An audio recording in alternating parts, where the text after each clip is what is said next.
We'll call this council meeting to order at 6 p.m. I need a motion for adoption of the minutes, please. Resolved that the minutes of the regular meeting of council held at City Hall on January 13th, 2020 be adopted as circulated. Moved by Councillor Buds and seconded by Councillor Knox. All those in favor? And that's carried. We have no delegations this evening, so we'll move into hearings. We'll open the public hearing for conditional use PC 89-19. This is for William Pigeon at Avena Foods at 124 10th Street Northeast. Is there anyone here to speak to the hearing? Last call for conditional use PC 89-19. Anyone here to speak for or against? Okay. Need a motion to close the hearing? Be it resolved, and I so move that the public hearing for conditional use PC 89-19 for William Pigeon, Avena Foods at 124 10th Street Northeast now be closed. Moved by Councillor Meyer and seconded by Councillor Buds. All those in favor? And that's carried. Okay, Council, you'll see before you from the Planning and Economic Development Committee the request for conditional use. There is a schedule there or a chart of the way it would look. The request is to allow 4 shipping containers in a M1 light industrial zone. As always, we have the alternative to approve it, to approve the conditional use with conditions, or to deny the conditional use. Some of the background: William Pigeon or Avena Foods has applied for conditional use to allow 4 shipping containers in an M1 light industrial zone. The applicant would like to simply have some secured storage on site. The application was circulated to various departments with no concerns. Public notices have been sent to all property owners within a 100-meter radius, and there have been no objections. So it's the administrative recommendation, and I so move that the Council of the City of Portage la Prairie approve the conditional use application of William Pigeon, Avena Foods, to allow 4 shipping containers in a M1 light industrial zone at the property known as 124 10th Street Northeast, which is legally described as Lot 1, Plan 50239 in the parish of Portage la Prairie. Moved by Councillor Meyer and seconded by Councillor Buds. Any questions or discussion on the motion? All those in favor of the motion? And that's carried. We'll move into committee. First up is Finance Legislative Property Committee. Councillor Buds, please. Thank you, Your Worship. There's a few items on my committee agenda that were covered off in committee of last. And so the first one is the McCain sale of land. And I won't go through a lot of detail in here other than we have an offer submitted for $49,700, which is the assessed value of that property. There is that sketch attached, and it is completely understandable as to why McCain's would want to have this purchased for future development and just so it's adjacent to their existing infrastructure. So it is a recommendation of the committee, and I so move that the Council of the City of Portage la Prairie accept the offer for the sale of city-owned property legally described as Lot 2, Block 1, Plan 1777 to McCain's Foods for the purchase price of $49,700 plus associated fees, and authorize the city manager to execute the sale documents. Moved by Councillor Buds and seconded by Councillor Hespy. Any questions or comments on the motion? All those in favor of the motion? And that's carried. The next item is the asset management policy, and so we know that it is a recommendation, not a recommendation, sorry, it's a procedure of our administration to bring forth policy approvals to this council and to make adjustments to policies or, in fact, create new policies. And so in 2019, a cross-functional team of the City of Portage la Prairie staff was created to formalize an asset management of the city's tangible assets. And one of the first tasks was developing a policy to guide asset management activities. And so this, again, you can appreciate, was a significant task to catalog all of this information and then use that information in terms of how we manage those assets, how we replace those assets, how do we repair them, etc. So there are many benefits to formalizing asset management, which include reducing life cycle costs, making better investment decisions, reducing risk, and providing sustainable services for the future. In addition, asset management plans are likely to become a requirement for applying for grant funding in the future. So I am very proud of our administration team here and all of the people that are involved in this process for, in my opinion, being ahead of the curve with regards to this. It's a good policy, and it certainly helps us as councillors completely understand in a greater detail of the management of those assets, especially around planning and budget considerations. So it is a recommendation of the committee, and I so move that the council of City of Portage la Prairie accept the asset management policy and it be placed on the city's website. Moved by Councillor Buds and seconded by Councillor Espy. Any questions or comments on the motion? All those in favor of the motion? And that's carried. And the final item on my agenda tonight is the execution and approval of the Portage Regional Recreation Authority, PRA, to manage the Delta Beach Campground. We did discuss this in committee, and just as a background, the PRA entered into agreement with the RM of Portage to operate Delta Campground for the years of 2018 and 19, which is really hard to believe that that's already done, and they've had 2 extremely successful years out there. And the agreement now is to basically run in continuity or perpetuity with 1 year notice to exit the agreement. And so we are looking for approval for this agreement because we are a party to the PRA. And this has already been approved at the PRA board, and I believe the RM has already ratified it as well. So it is a recommendation of the committee, and I so move that the Council of the City of Portage la Prairie approve the extension of the Delta Campground Agreement and authorize the mayor and the city manager to sign the agreement as presented. Moved by Councillor Buds and seconded by Councillor Espy. Any questions or comments on the motion? All those in favor of the motion? And that's carried. And that does conclude my committee report. Thank you, Councillor Buds. City Planning and Economic Development, Councillor Meyer, please. Thank you, Your Worship.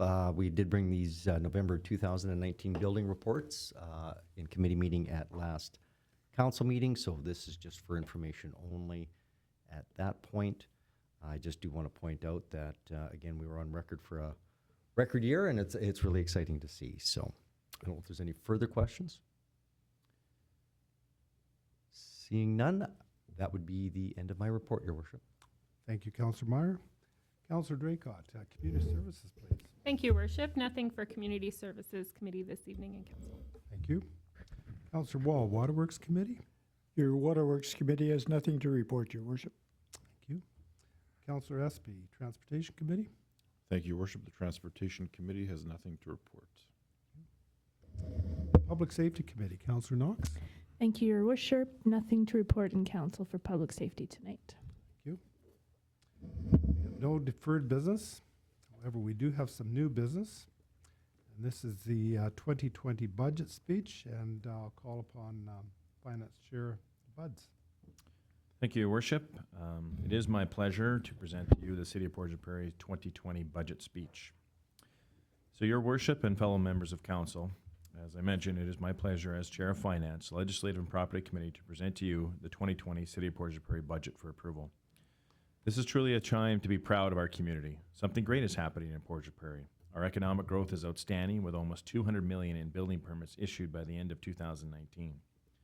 What will be different in 2020 is this is a provincial assessment year.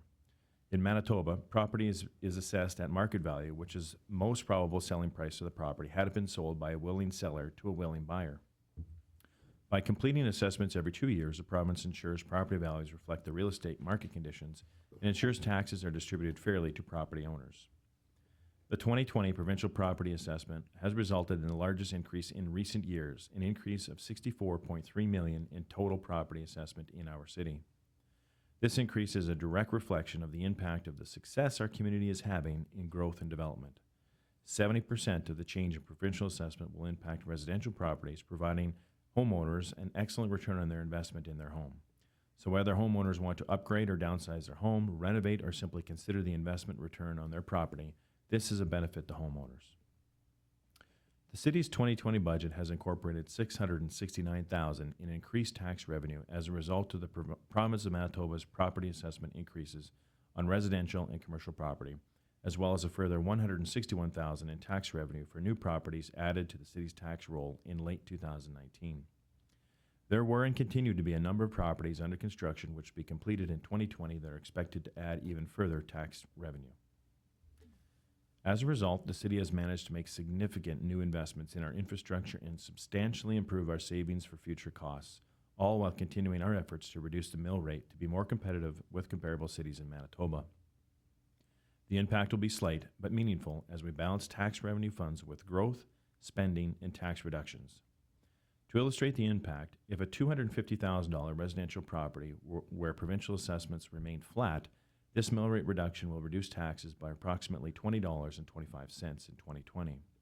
Again, the impact of these changes will depend significantly on your property's most recent provincial property assessment, which was sent to residents in May of 2019. It is the city's vision to be an inclusive, healthy community which strives to maximize the opportunities and quality of life for its citizens. While we commenced the budget process with a lengthy list of expenses, purchases, and projects, that vision was used to measure all final needs that were included in the budget.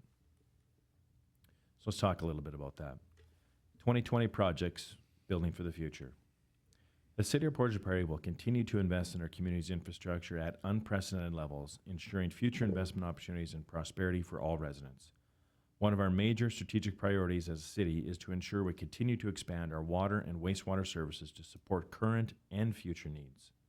The City of Portage will continue to work in partnership with the Manitoba Water Stewardship Board on over $12 million of upgrades at our water treatment plant, improving water reliability, safety, and capacity. On our wastewater side, we begin our largest ever single infrastructure project investment with Phase 2 of our water pollution control facility in 2020. This is a multi-year P3 project of over $150 million that will meet current and future demand for sewer services in our cities, our industrial weight industry partners, and new provincial effluent standards. This council is committed to making significant gains on revitalizing Saskatchewan Avenue West, starting in 2020. This major infrastructure project has been delayed for too long, and this council has made it a strategic priority to see significant improvements to Saskatchewan Avenue West before the end of our mandate. There is significant utility infrastructure in this area needing replacement, and we believe it is time to invest in the road infrastructure with paved parking, curbing, and sidewalks. In 2020 budget, we have allocated the resources to properly plan for these future infrastructure improvements, and we look forward to working with our provincial and federal funding partners to ensure we achieve this major community improvement. Supporting our downtown. Downtowns matter. A vibrant downtown supporting our history, embracing the value of homegrown entrepreneurship, and having a well-kept appearance says what Portage la Prairie is proud of its heritage, supportive of its people, and looking towards the future with confidence. A healthy downtown is a key to a strong community. We are pleased to announce our city's 2020 budget includes an investment in our downtown of over $400,000. In 2020, we will commence a phased project to upgrade our downtown sidewalks, lighting, and decorative banner system. And more information on this initiative will come forward over the next several months. Additionally, this council has committed to the major step of removing all parking meters in our community in the spring of 2020. We believe that this initiative will encourage more to shop our downtown merchants and support our service providers. 2-hour free parking will be implemented in formally metered parking spots by May 2020 with the use of innovative technology to efficiently support the continued movement of parked vehicles. Further solutions for full-day parking will be implemented shortly thereafter. A communication campaign regarding this new parking strategy will come forward in the coming months. The city is also pleased to support the rich diversity of our downtown through community grants to local organizations, whether that be our Prairie Fusion Arts and Entertainment Center, the Portage Regional Library, the Herman Pryor Community Center, and others. Our 2020 budget includes community grants to these organizations. Overall, City Council has approved community grants to 17 organizations totaling $240,000 and $1.9 million to partnership organizations. We will be contacting all grant applicants shortly. Beyond our community grants and partnership organization, the city continues to seek opportunities to collaborate with the rural municipality of Portage la Prairie on various projects. The two municipalities have had a tax sharing agreement since the early 2000s, and we continue to seek ways to accomplish our projects and initiatives better together, which also benefits each other. More specifically, in investing in our city's future, the city owns and manages over $226 million in general assets and over $370 million in utility assets. These assets need to be maintained, repaired, and replaced as necessary, and to that end, the city has implemented a cross-functional asset management administration team to take a thoughtful and methodical approach to ensuring funding is adequate for this purpose. In 2020, the city will allocate up to $1 million to general reserves and $5 million to utility reserves for future capital purchases. In addition, the city will expend $18 million for new capital purchases and projects, with the majority being used for upgrades to our water and wastewater plants. Work on the causeway will continue in the winter of 2020 as the new causeway base settles and provides a permanent base for the completion of this project in 2021. The city's role on crime and protecting our citizens. The city's 2020 budget includes $4 million for our municipal policing agreement with the RCMP. To assist with this significant cost, the city will receive a grant of $1.5 million from the Provincial Justice Department's Urban Policing Program. To a $250,000 residential property owner, the city's net policing cost accounts for slightly less than $500 of their property tax bill. Successful crime prevention depends on a group effort, all working towards the same goal of reducing its incident and effect. The city recognizes the efforts of other organizations toward this goal. The city will continue providing funding to our community partners, such as Portage Community Revitalization Corporation for the Wakita Table and new for 2020, the Bear Clan Portage Initiative. Additionally, we will continue our support to other grassroots organizations such as Citizens on Patrol in their efforts to reduce or prevent crime. For proactive measures, resources will be devoted to emergency and disaster planning in 2020. The city's fire department will update its radios to a digital system, and we will be determining the best fit for backup power systems for our essential services areas within City Hall, the RCMP, and fire departments, as well as areas that provide water and sewer services. The October 2019 storm and power failure was a major challenge to our community and citizens. The city's emergency plan went into full effect, and many of our staff worked long hours to support our essential services to prevent the full failure of our sewer system and prevent widespread sewer backup into our homes and businesses. Our emergency planning team partnered with Manitoba Hydro in procuring accommodations and food services for the many hydro workers that came to our community to restore our power. One hopes this disaster will never repeat itself. But with that said, we will need to be even more prepared for the next time by updating our plan, investing in additional protections for our residents, and working closer with our regional partners. In summary, the 2020 budget is, for the general fund, $23 million for operating and $4.5 million for capital expenditures. And on the utility side, $15 million for operating expenses and $13.3 million for capital expenditures. So what are the next steps in the budget process? We will await receipt of the Portage la Prairie School Division's budget. This is used to finalize our financial plan and determine the total mill rate. This work will be completed in the next few months, and a public hearing will be held to finalize and approve the 2020 financial plan. Your tax billing will be mailed to you in May, and we will provide you with a 2020 tax impact calculator tool on our website for people to use. The province mailed property assessment notices to city taxpayers who had a change made to their property values for 2020 in May of 2019. I strongly suggest that people check the 2020 assessment, and the link to do so was provided on our website, and it is contained in this document as well. This speech will be posted on the city's website in the next few days. In conclusion, the City of Portage la Prairie has a rich and long history in our province, and we will be proud to celebrate Manitoba's 150th birthday in 2020. We and many organizations in our community are currently developing plans for that celebration, and we look forward to sharing more information with you in the coming months. We are proud of our 2020 budget, a balanced approach to keeping up with our growth and development while responsibly saving for future investments. Thank you.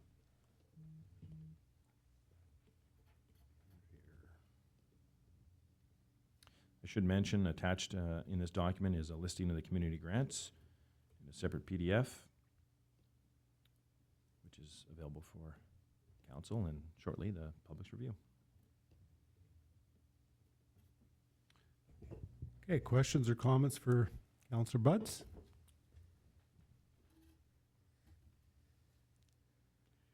Councillor Wall? I was just reading today about the province and disaster funds being available, and we're talking here about upgrading our readiness for such disasters. Are we eligible for funds from the province? Mr. Beto, I'll let you talk about what details you have. Through your worship to Councillor Wall, the DFA program was just announced, as you're absolutely correct. It gives us options to look at the costs incurred in dealing with the actual event itself. So we have allocated and measured those costs and submitted those to DFA for preliminary approval. And then we'll work with them through those costs line by line to determine what can be recoverable and what can't. We also have to remember DFA is an insurance of last resort.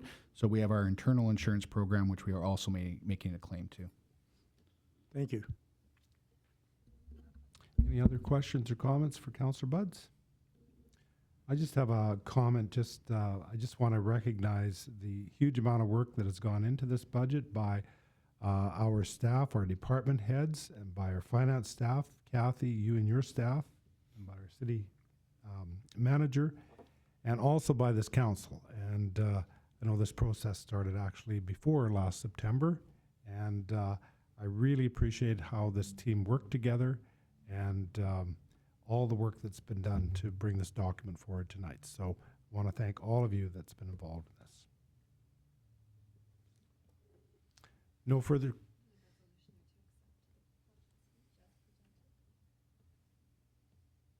Sorry.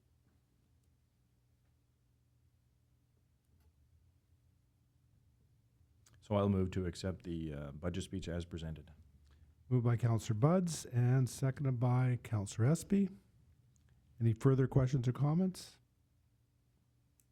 All those in favor? And that's carried. We have no old business this evening, so council will adjourn at 6:22 p.m. and we're going to move right into committee.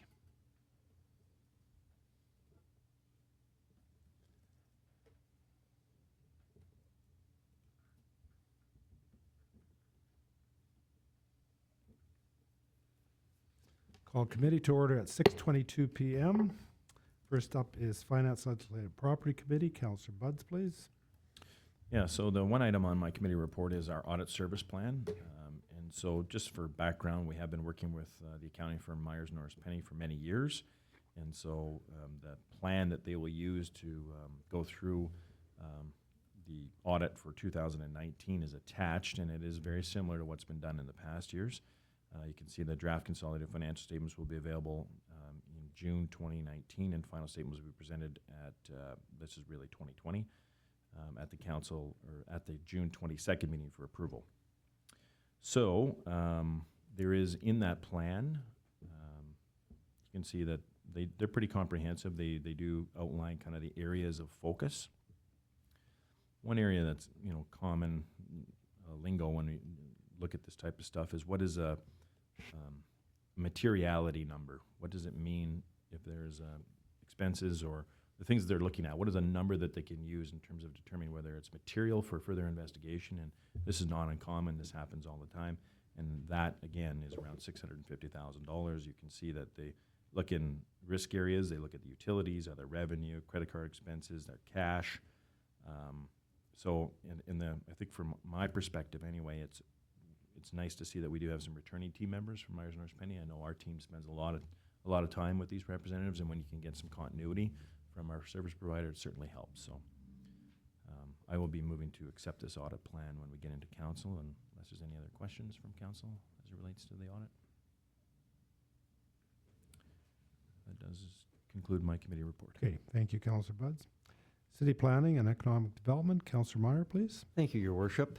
Of course, in my chair as City Planning and Economic Development, nothing gets me more excited, and we talk about it every month about building reports, because as we've said many times, it does put the proof into all the discussions and so on that we've had in regards to economic development over the last year. So I always refer to the combined totals. I mean, we are becoming more and more regional, whereas depending on the RM in some cases as they are on us.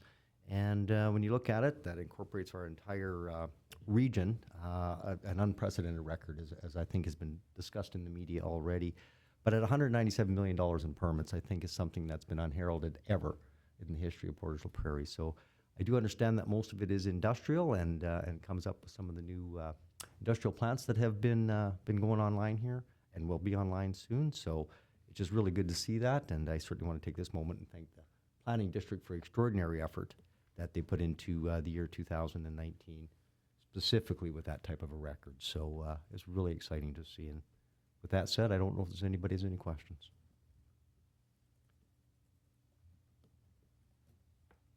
Okay.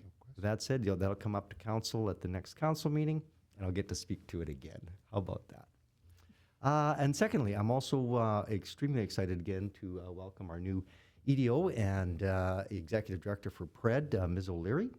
Ms. O'Leary has been here for roughly about 6 weeks now, and I know she's brought an impressive array of meetings and relationships and so on. So you'll see the report there, and through the mayor, I will certainly turn it over to Ms. O'Leary if there's anything else you want to speak to what's on there.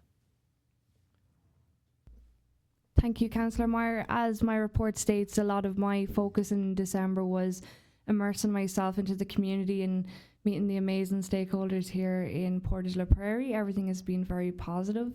I'm looking forward to working with the Board of Directors closely to identify our strategic areas for 2020. Thank you, Ms. O'Leary. And as you can see, even though she wasn't here in October and November, she did, of course, kind of put something together in regards to the minutes and so on that we had through the meetings in those months. So there's no questions on that.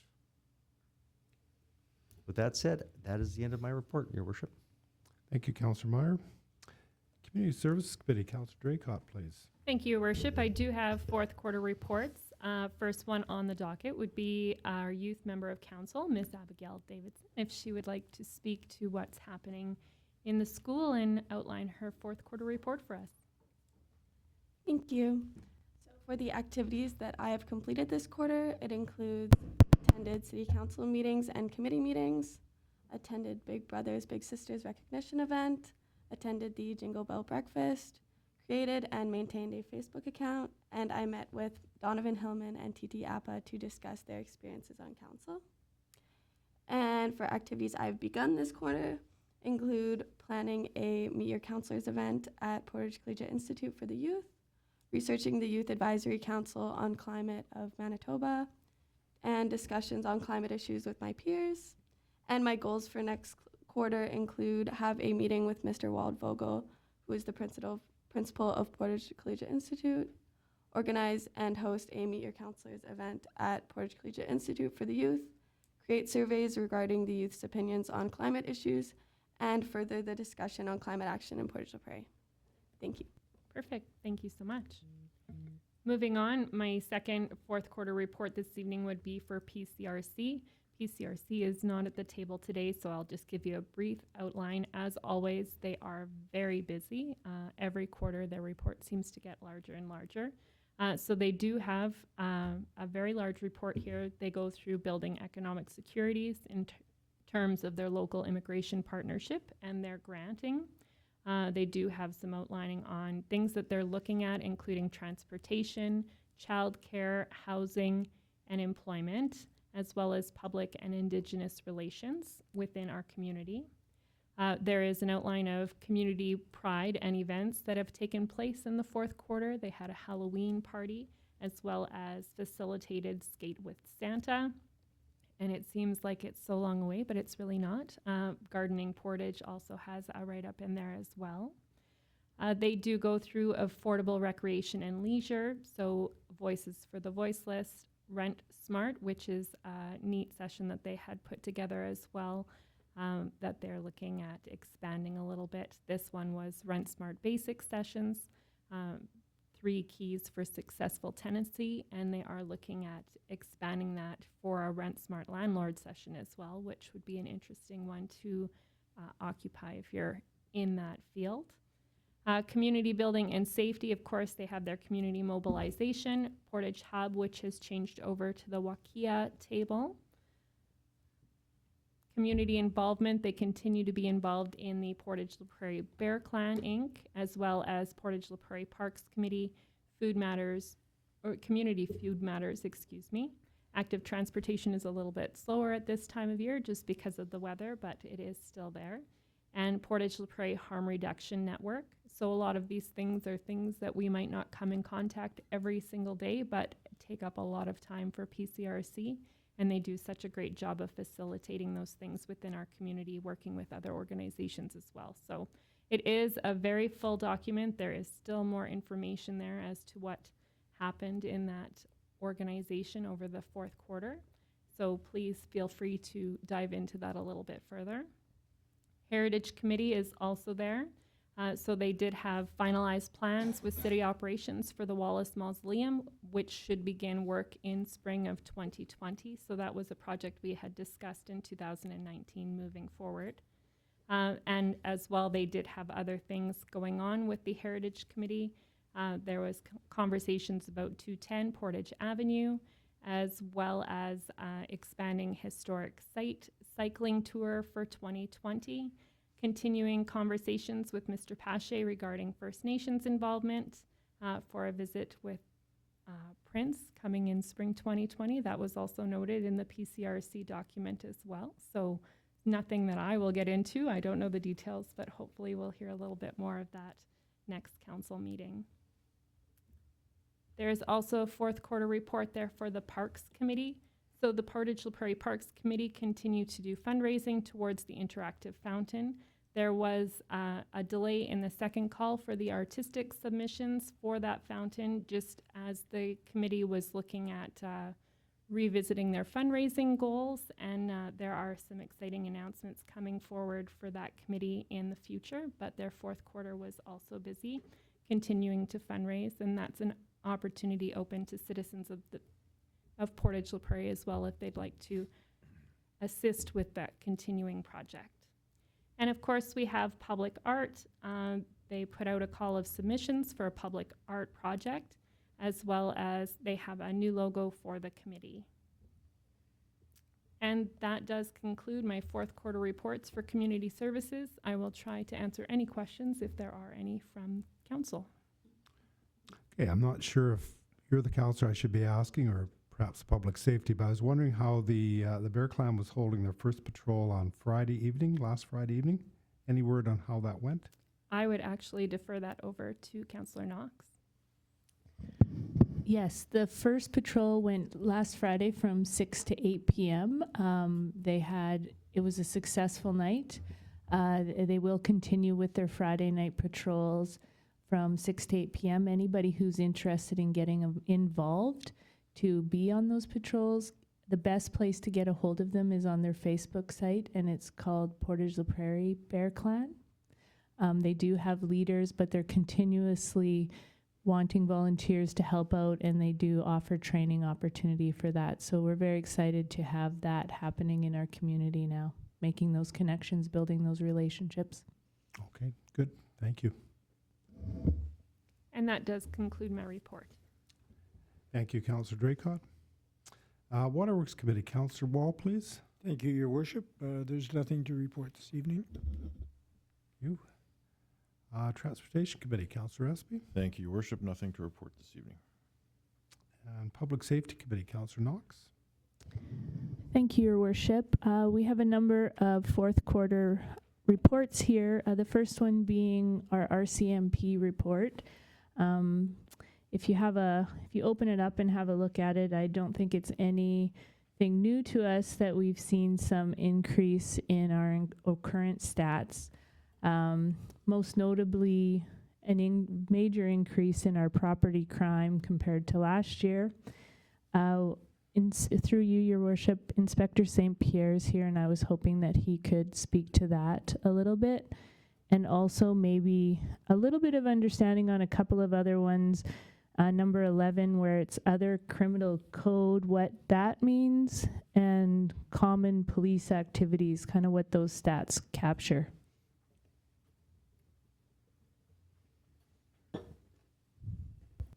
Evening, Your Worship. So the property crimes have increased substantially and continue to be a challenge. Some of the proactive measures we've taken include some of the public forums that started in December and continue going forward. The first one being retail theft, which occurred in December. We had a meth forum this month, or illicit drug, I should say, forum this month. And we're in the planning stage for a crime prevention through environmental design forum in April.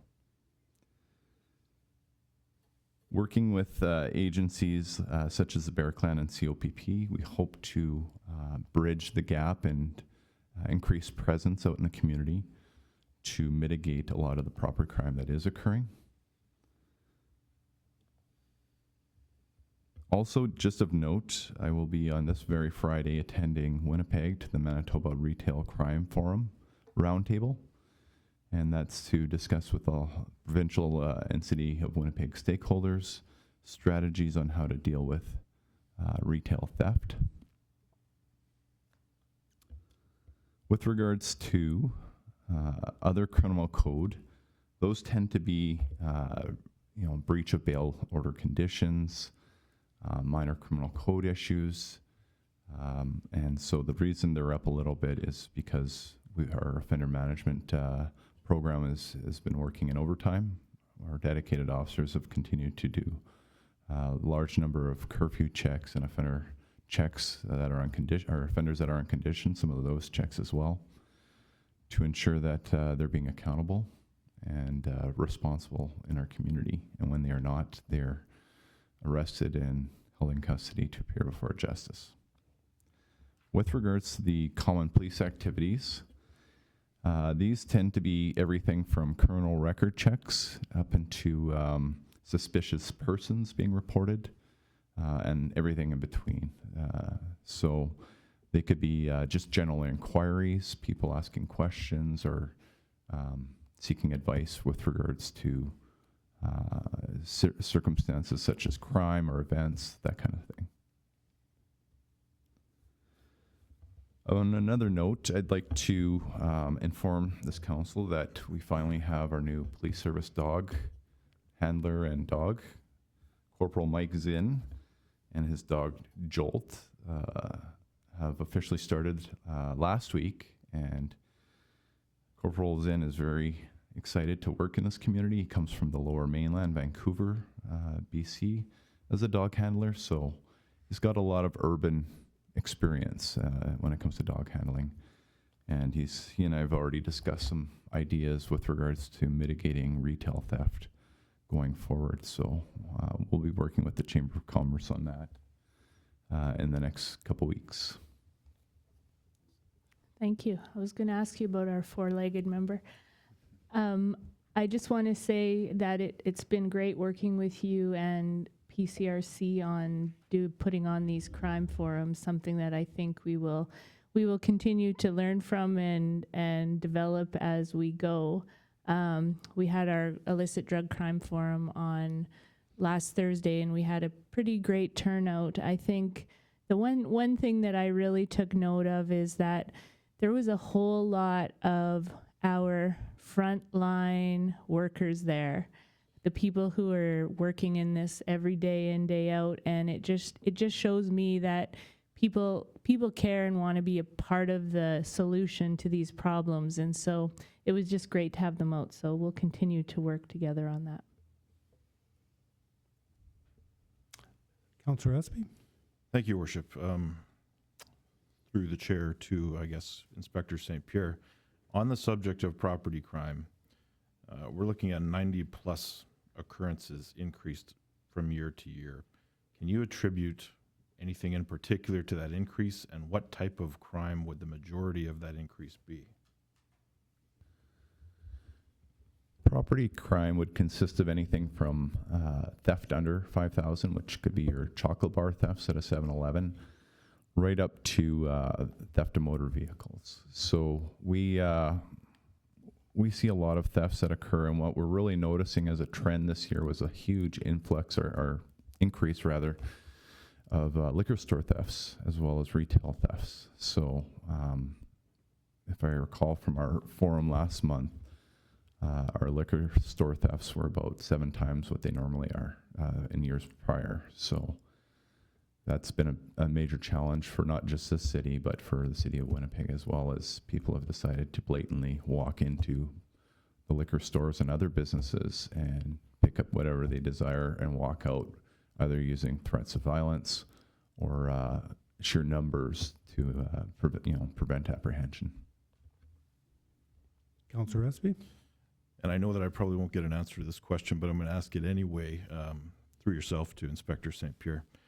We've seen an increase in crime, and I want to know if you can comment on the court's response to that increase in crime, which isn't exclusive to Portage la Prairie, because we've recently seen a correctional facility close, or the announcement of a closing, and numbers within those facilities provincially are at an all-time low. So can you comment on the court's response to what seems to be an overall increase in crime across the province?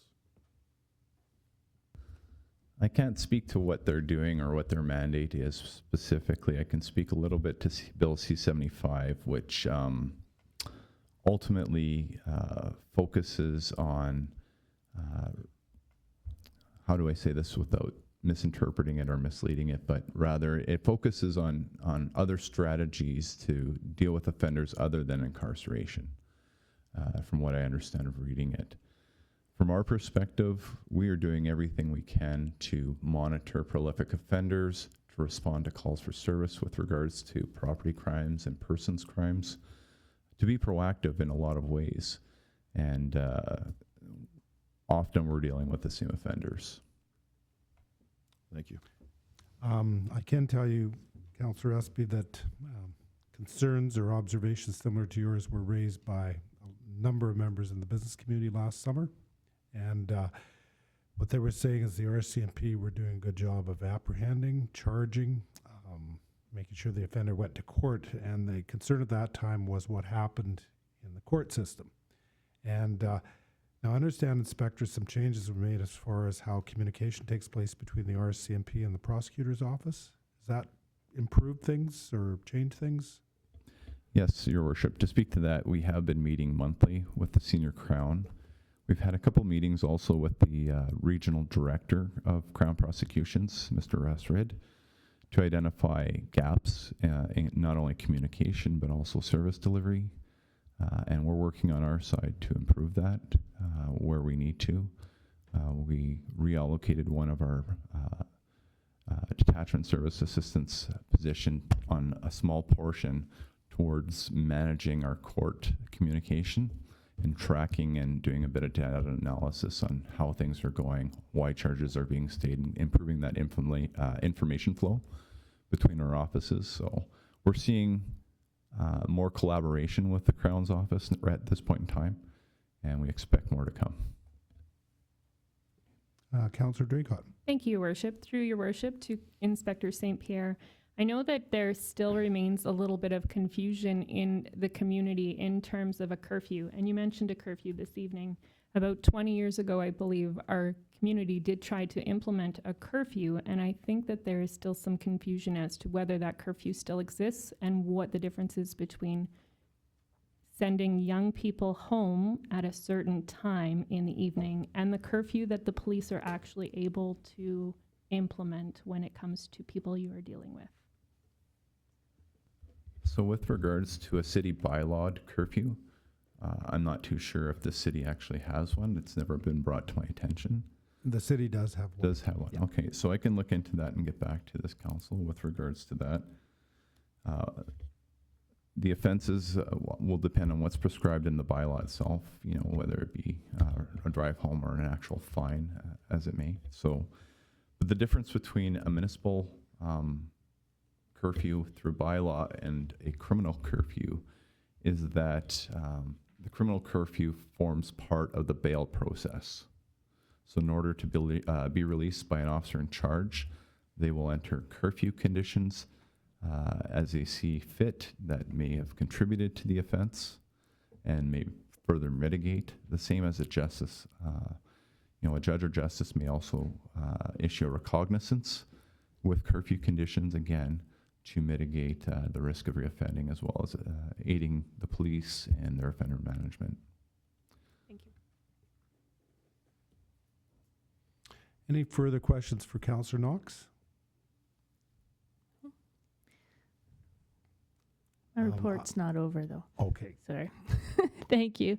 You will also see the fourth quarter bylaw enforcement report that we will be putting forward in council next week. I have looked at, and there are a little bit of discrepancies in that report that I'm going to investigate before council next week that I'm not ready to comment on tonight. I thought he was ready. Anyway. And lastly, we have the City of Portage emergency plan that is going to come forward next week. Is that we have an updated emergency plan that needs to go to the Emergency Measures Organization for their records, with a few changes on emergency social services resource section containing more information, and also the EOC emergency team contacts has been updated. But this will all come to council next week. If through your worship, if I can just see if Chief Carpenter has anything to add on that tonight for information. No, basically, like you already pointed out, it's just updating our emergency plan on a yearly basis. Definitely our goal for this year is to improve our ESS component in the plan, which we have added some more resource material, but we'll definitely be working on that component of our plan and improving it. Thank you. That so ends my report, if there's no other questions. I had one question, Councillor Knox. It's regarding bylaw. And when I looked at the total deposits, this goes back to 2013. 2019 is now, I realize it's not complete, but I'm going to assume it was pretty close to complete. It's down significantly from last year, the year before. In fact, it's the lowest since 2013. Were there some mitigating factors in? Yeah, as I mentioned, Your Worship, we've noticed some discrepancies in this report that we're working with the commissioners to figure out, and we'll have more information for council. Okay, thank you.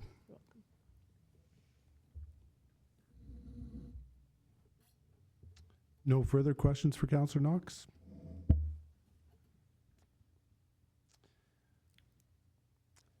Well then, committee is adjourned at 6:47 p.m.